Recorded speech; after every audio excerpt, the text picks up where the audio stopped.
যে ব্যক্তি নম্রতা থেকে বঞ্চিত সে সমস্ত ভালো আমল থেকে, ভালো খাসলত থেকে বঞ্চিত। আপনি যখন, এই জন্য আমার নবী বলছেন ইয়াসসিরু ওয়ালা তুআসসিরু, মানুষকে যখন দিন ধর্মের কথা বলবা সহজ করে দিও। বাশশিরু, সুন্দর সুন্দর কথা বলো। ওয়ালা তুনাফফিরু, মানুষের ভিতরে ঘৃণার উদ্রেক করিও না। আপনারা বুঝতে পেরেছেন? তো যুব সমাজের সামনে এই দুই চারটা বড় সমস্যা। তো একটা সমস্যা তাদেরকে লা দ্বীনিয়তের দিকে নিয়ে যাচ্ছে, মানে দিনহীন জীবন। আরেকটা সমস্যা তাদেরকে অশ্লীলতার দিকে নিয়ে যাচ্ছে। আরেকটা সমস্যা তাদেরকে লা মাযহাবিয়তের দিকে নিয়ে যাচ্ছে। আরেকটা সমস্যা তাদেরকে আমার নবী সাল্লাল্লাহু আলাইহি ওয়াসাল্লামের দুশমনে পরিণত করছে। শিয়াইজম সেটা একটা সমস্যা, খারেজিয়ত সেটা একটা সমস্যা, লা মাযহাবিয়ত সেটা একটা সমস্যা, এইথিজম সেটা একটা সমস্যা। আমরা যদি সব ইজম গুলোকে স্টাডি না করি, মেন্টালিটি না বুঝি, এবং এটাকে তুলে ধরার জন্য আমি অমুক খারাপ বলবে, কেউ শুনবে না। আমি পরিপূর্ণরূপে জিনিসগুলা শুনে বাজারে এসে মানুষ বুঝে মতো কথাগুলো বলতে হবে। বুঝতে পেরেছেন? সেই জন্য জামিয়ার যে ভূমিকা, সেই ভূমিকার কোনো মেসাল নাই। জামিয়ার যে ভূমিকা, সেই ভূমিকার কোনো মেসাল নাই। তাইলে আপনারা যে বিষয় দিয়েছেন, বিশ্ব মুসলমানের পরিস্থিতি, যুব সমাজের করণীয়, আমি বস করণীয় ব্যাপার আখেরি কথা বলে শেষ করব। সম্মানিত উপস্থিতি, আমাদের এখানে এলমে দ্বীনের তিন স্তর। একটা হচ্ছে প্রাইমারি, আরেকটা হচ্ছে মিডিয়াম, আরেকটা হচ্ছে স্পেশালাইজেশন। আপনারা এখানে তো সমানভাবে সবাইকে আল্লামা বলেন না? এটা আপনারা বলবেন না। আল্লামা বলে স্পেশালাইজড। আমাদের সমাজে পুরা বাংলাদেশ খুঁজলে আল্লাহ পাক জানে আল্লামা কয়জন পাওয়া যায়, কিন্তু আপনারা আমাদেরকে লেখেন না এখানে আল্লামা। এগুলো বেয়াদবি, শব্দের সাথে বেয়াদবি, এটা করবেন না। তো এলমের তিনটা অবস্থান। একটা হচ্ছে প্রাথমিক অবস্থান। আমাদের জন্য এলমে দ্বীনের প্রাইমারি বিষয়গুলো জানা ফরজ। এলমে দ্বীন বলতে দ্বীনের মধ্যে তিনটা জিনিস। একটা হচ্ছে আকীদা। তো আমার জন্য আকীদা কি জিনিস, ঈমান কি জিনিস মনে রাখবেন। ঈমান আমন থেকে, আমন মানে এত তাড়াতাড়ি কেন? আমন মানে নিরাপত্তা। আমরা শেষ করে দিচ্ছি। আমন মানে নিরাপত্তা। আপনি যদি ঈমান না আনেন, আপনার ভিতর কখনো শান্তি পাবেন না। আপনার ভিতরে কিছু প্রশ্ন আছে যেটা ইংল্যান্ড আমেরিকার ছেলেগুলাকে পাগল করে দেয়। আরামসে জীবন যাপন করতেছে, মদ হাবি জাবি, হঠাৎ করে বাবা মারা গেছে, হঠাৎ করে মা মারা গেছে, হঠাৎ করে একটা বন্ধু অ্যাক্সিডেন্ট হয়েছে, হঠাৎ করে তার কোনো ক্লোজ মানুষ মারা গেছে। এই তার জীবনে একটা নতুন গতি শুরু হয়। কেন মারা গেল, কি কারণে মারা গেল, কোথায় মারা গেল। এরপরে সে আরো পাগলামি করে, এরপরে সে বিভিন্ন ধর্মের মানুষের কাছে যায়। এভাবে সে ইসলাম কবুল করে। অসংখ্য লোক ইসলাম কবুল করে। এই আমি করোনার শুরুতে বলো, অনেকদিন হয়ে গেছে, ভুলে গেছে। তার বন্ধু, তারা দুইজন একসাথে বাসের মধ্যে, কারের মধ্যে ছিল। কার অ্যাক্সিডেন্টে তার বন্ধু মারা যায়। বন্ধু বলতে বন্ধুই মনে করেন, অপোজিট আর কি, গার্লফ্রেন্ড বলেন, আমরা বলতে চাচ্ছি না শব্দগুলা। এগুলা বেগাইরতি কথাবার্তা। এগুলা কি কথাবার্তা বেটা? বেগাইরত। ভালো মানুষ কখনো এগুলা বলে না। আমাদের সমাজের মধ্যে আমরা বেশরম, বেহায়া, বেগাইরত হয়ে গেছি বলে কথাগুলা বলি। তো আমি আপনাদেরকে বলতে, অ্যাক্সিডেন্ট করছে। এখন অ্যাক্সিডেন্ট করার পরে তার মাথা গেছে খারাপ হয়ে। কেন মারা গেল, মারা যাওয়া জিনিসটা কি, এখন কি হবে, কি জিনিস বের হয়ে গেছে। তাকে আমি যদি কবর দিয়ে ফেলি, আমি কি আবার করে দেখতে পারবো সে কি অবস্থায় আছে? আমি কি তাকে আর কখনো দেখবো না? আপনাদের কাছে জিনিসটা এত বেশি অ্যাড্রেস করতে পারতেছি না। কেন? কারণ আপনি ধর্মে বিশ্বাস করেন বিদায় এগুলা ব্লক হয়ে গেছে। আপনি বলতেছেন আল্লাহ, বস সব সলভ।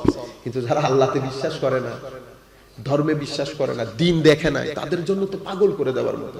সে বিভিন্ন ধর্মের লোকের কাছে গেছে, ঘুরতে সে আমাদের প্রতিষ্ঠানে আসছে। আমাদের প্রতিষ্ঠানে আসার পর আমি তাকে বলছি, এখন না বেটা, আমার মনে হয় মঙ্গলবার ছিল বা সামথিং, বৃহস্পতিবারে আমাদের জিকির মাহফিল হয়, দরুদের মাহফিল হয়। আমি বলছি বেটা, you come on Thursday, will speak to you. আসছে থার্সডে, ঢুকাইছি উপর, ওযু কালাম করে। আল্লাহ, আমি তোমার সাথে কোনো কথা বলবো না, তুমি শুধু 2 ঘন্টা কোণার মধ্যে বসে থাকবে। প্রোগ্রামের পরে আমরা তাবারুক গ্রহণ করব, তাবারুক খাওয়ার পরে কথা বলবো। আমি তো জানি জিকিরে ইলাহি, আপনি মসজিদের মধ্যে যখন আপনারা জিকির করবেন, দর্স করবেন, জিকিরের মাহফিল, দরুদের মাহফিল করবেন, এটা আলাদা, সমাজের মধ্যে আলাদা একটা শান্তি থাকবে। আপনারা করে দেখেন, আলাদা একটা শান্তি পাবেন। লাইট টাইট অফ করে আধা ঘন্টার জন্য শুধু লা ইলাহা ইল্লাল্লাহ, অতঃপর আল্লাহ আল্লাহ আল্লাহ, দেখবেন হালত কিরকম। যদি আপনার মনের ভিতরে কোনো ডিপ্রেশনের ওষুধ লাগে না, এগুলা বলেও না, এক আল্লাহর জিকিরের মধ্যে পুরা ডিপ্রেশনের বাপ সহ পালাবো, দরুদে পাক জিকির করবেন আল্লাহ, এরপরে নাতের আসর বসাবেন। আমাদের চোখ শিক্ষা নাত না, আমাদের ছেলেরা কই এই পয়ে পড়বে না, এই আন্দাজে যে নাতগুলোর মধ্যে অ্যাশ তৈরি হয়, চোখের পানি আসবে অটোমেটিক্যালি।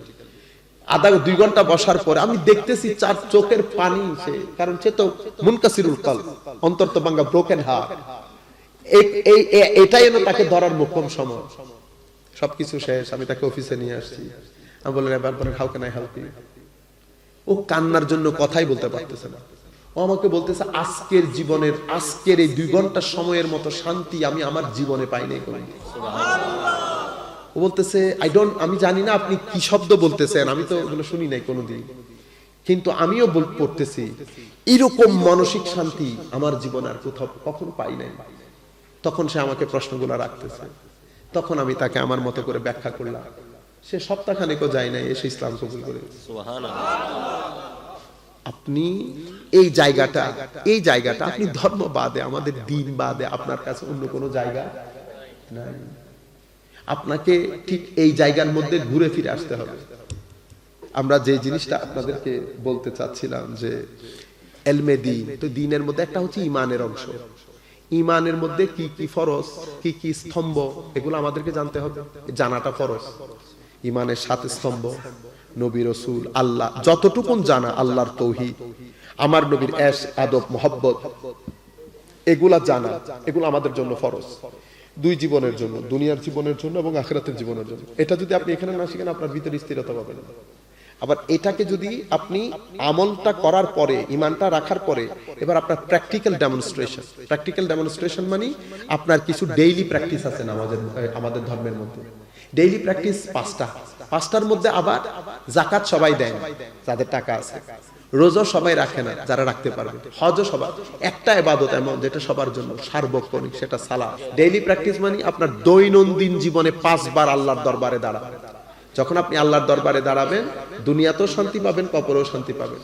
আপনি 2 হিসাব আপনার কনফার্ম হয়ে যাচ্ছে, ঠিক আছে? তো নামাজের মধ্যে ফরজ, ওয়াজিব, কি কারণে নামাজ ভাঙে, নামাজের আদাব, খুশু, খুদু, এগুলা জানা, যতটুকুন জানা করা ফরজ, ততটুকুন জানাও ফরজ। এগুলার সাথে আবারও বলতেছি, এগুলার সাথে আপনার, যেমন আপনাকে বলতেছে না যে আপনি 7 বছর বয়স থেকে নামাজ শুরু করেন, 10 বছর বয়সে নামাজের জন্য জোর দেন। কেন বলা হচ্ছে? কারণ আপনি যখন দুনিয়াতে চলাচল শুরু করবেন, এই দুনিয়া 3টা জিনিসের সৌন্দর্যে ভরা, নারী, সম্পদ এবং পাওয়ার। আপনার ভিতরে আল্লাহ নফস দিয়েছে। আপনি যখন দুনিয়াতে আসবেন, এই 3টা জিনিস আপনাকে টানবে। আপনি যদি এই জায়গাতে ব্যালেন্স করতে চান, আপনাকে অবশ্যই নামাজ পড়তে হবে। তা আমার নবী কি বলেছেন? 7 বছর থেকে পড়াও, 10 বছরে জোর দান। তো এগুলোর জন্য যেভাবে যা যা জিনিস জানতে হবে, মানে করতে হবে, সেই জিনিসগুলো জানা। আপনি নামাজের ফরজ জানেন না, নামাজের ওয়াজিব জানেন না, কি কারণে নামাজ ভাঙে জানেন না, বুঝতে পেরেছেন? নামাজের সুন্নত জানেন না, নামাজের ফরজ ওয়াজিব জানেন না। এরপরে আপনি যদি মাহফিলের মধ্যে বড় বড় বিষয় দেন, আমার নবী নারাজ হয়ে যাবে না, বেটা সাধারণ জিনিস জানো না তোমরা, আবার বড় বড় জিনিস। আপনারা বুঝতে? এরপর এহসান মানে আপনার ভিতরে ওই যে নফসের শহর থেকে রুহের শহরে সফর কেমনি করবেন। আমি আমার ছেলেকে বুঝাইতে হবে, বেটা এই সমস্যা তোমার জীবনে, অহংকার, হিংসা, বিদ্বেষ, আমরা এইভাবে ব্যবহার করব, মানুষের সাথে এইভাবে কথা বলবো। দ্বীনের এই 3টা জিনিসগুলা, এগুলা হচ্ছে দ্বীনের ইলম। এটা দ্বীনের ইলম কেন শিখবেন? কারণ এটা আপনার জীবনে রব্বানা আতিনা ফিদ দুনিয়াও করবে, ওয়া ফিল আখিরাতিহি হাসানাহ, দুনিয়ার জীবনের কল্যাণও নিশ্চিত করবে, আখিরাতের জীবনের কল্যাণও নিশ্চিত করবে।